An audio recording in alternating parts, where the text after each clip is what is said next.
Hello, this is சோபி. இன்றைக்கி நம்ம லைஃப்பில் பாதி பேருக்கு பாதி வாழ்க்கை இந்த கவலைப்படுறனாலே எப்படி போகுதுன்னு தெரியாமல் பாதியிலே போயிடுது. ஸோ எப்படிலாம் நம்ம கவலைப்படுறத ஸ்டாப் பண்ணலாம், ஏன் ஒரி பண்ணுறது ஒரு வேஸ்ட் ஆஃப் டைம், இதெல்லாம் தான் நம்ம அன்றைக்கி பார்க்க போகிறோம். நம்ம கவலை மட்டுமே பட்டால் எந்த ப்ராப்ளமுக்கும் சொல்யூஷன் கிடைக்க போகிறதில்ல.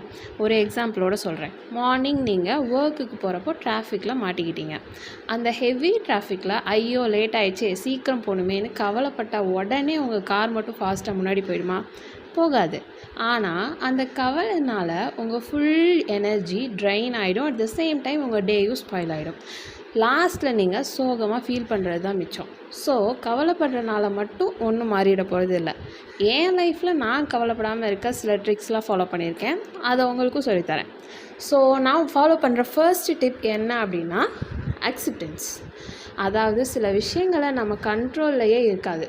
அந்த மாதிரியான மேட்டர்ஸ்க்காக நம்ம ஒரி பண்ணுறது வேஸ்ட். ஸோ அதை அக்செப்ட் பண்ணிவிட்டு மூவ் ஆன் ஆகிடணும். செகண்ட் ஒன், சொல்யூஷன்ஸில் ஃபோக்கஸ் பண்ணுறது. நம்ம ப்ராப்ளம்ஸில் மட்டுமே மூழ்கி இருக்காமல் சொல்யூஷன்ஸை கண்டுபிடிக்கிறதுல ஃபோக்கஸ் பண்ணலாம். இப்போது சிலது ஒர்க் அவுட் ஆகும்னு தெரிஞ்சால் டைரெக்டாக ஆக்ஷனில் இறங்கிடலாம். இல்லை அப்படின்னா அந்த சிச்சுவேஷன் நம்ம கண்ட்ரோலில் இல்லைன்னு தெரிஞ்சுட்டு நம்ம அதை அக்செப்ட் பண்ணிட்டு போயிடலாம். தேர்ட் ஒன், நான் ஃபாலோ பண்ணுற மெயினான விஷயம் மைண்ட்ஃபுல்னஸ்.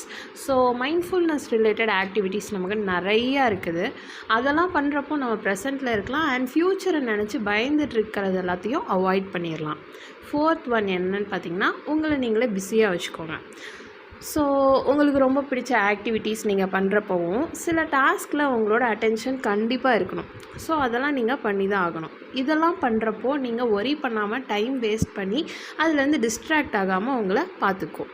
அண்ட் ஃபிஃப்த் ஒன் என்னென்னு பார்த்தீங்கன்னா, நியூஸ் அண்ட் சோஷியல் மீடியா யூசேஜை நம்ம லிமிட்டடாக அண்டர் கண்ட்ரோலில் வச்சுக்கிறது. ஸோ நம்ம கான்ஸ்டண்ட்டாக வந்துட்டு நெகட்டிவ் நியூஸஸ் மட்டுமே பார்த்துட்ருக்கப்போவும் அண்ட் உங்களை நீங்களே சோஷியல் மீடியாவில் பார்த்து இன்னொரு பர்சன் கூட வந்துட்டு நீங்கள் கம்பேர் பண்ணுறப்போவும் உங்களுக்கே தெரியாமல் ஒரு ஆன்சைட்டியை நீங்கள் ஃபீல் பண்ண ஸ்டார்ட் பண்ணுவீங்க. இந்த மாதிரியான சோர்ஸஸ்லாம் வந்துட்டு நம்ம எப்போவும் கொஞ்சம் லிமிட்டடாக வச்சுக்கிறது நமக்கு நல்லது. சிக்ஸ்த்து நான் ஃபாலோ பண்ணுற டிப், டாக் இட் அவுட். உங்கள் வொரீஸை பற்றி நீங்கள் ரொம்ப ட்ரஸ்ட் பண்ணுற ஒரு பர்சன்கிட்ட ஷேர் பண்ணுங்கள். நீங்கள் உங்கள் கன்சர்ன்ஸை ஷேர் பண்ணுறப்போ உங்களுக்கே ஒரு ரிலீஃப் கிடைக்கும். செவன்த் ஒன் என்னன்னு பார்த்தீங்கன்னா, ஹெல்தி ஹேபிட்ஸ். உங்களோட ஃபிசிக்கல் ஹெல்த்தை நீங்கள் ப்ராப்பராக ரெகுலராக எக்ஸசைசஸ், அதுக்கப்புறம் நியூட்ரிஷியஸ் ஃபுட் எடுத்துக்கிறது, ப்ராப்பராக ஸ்லீப் சைக்கிள் மெயின்டைன் பண்ணுறது, இதெல்லாம் பண்ணுறப்போ நம்ம டே டு டே லைஃப்பில் வர ஸ்ட்ரெஸ்ஸஸ் எல்லாத்தையும் ஈஸியாக ஹெல்த்தியாக உங்களால் ஹேண்டில் பண்ண முடியும். எயித் ஒன் தான் வந்துட்டு ரொம்ப ரொம்ப இம்பார்ட்டண்ட் ஒன், செட் பவுண்ட்ரிஸ். உங்களுக்கு லைஃப்பில் இதெல்லாம் அன்னெசரி திங்ஸ்னு எதெல்லாம் தோணுதோ எல்லாத்துக்கும் நோ சொல்லி பழகுங்க. எந்த கவலையும் உங்கள்கிட்ட வராது. ஸோ உங்கள் லைஃப்பில் உங்களோட வெல்பீயிங்கை நம்பர் 1 ப்ரியாரிட்டியாக வச்சுக்கோங்க.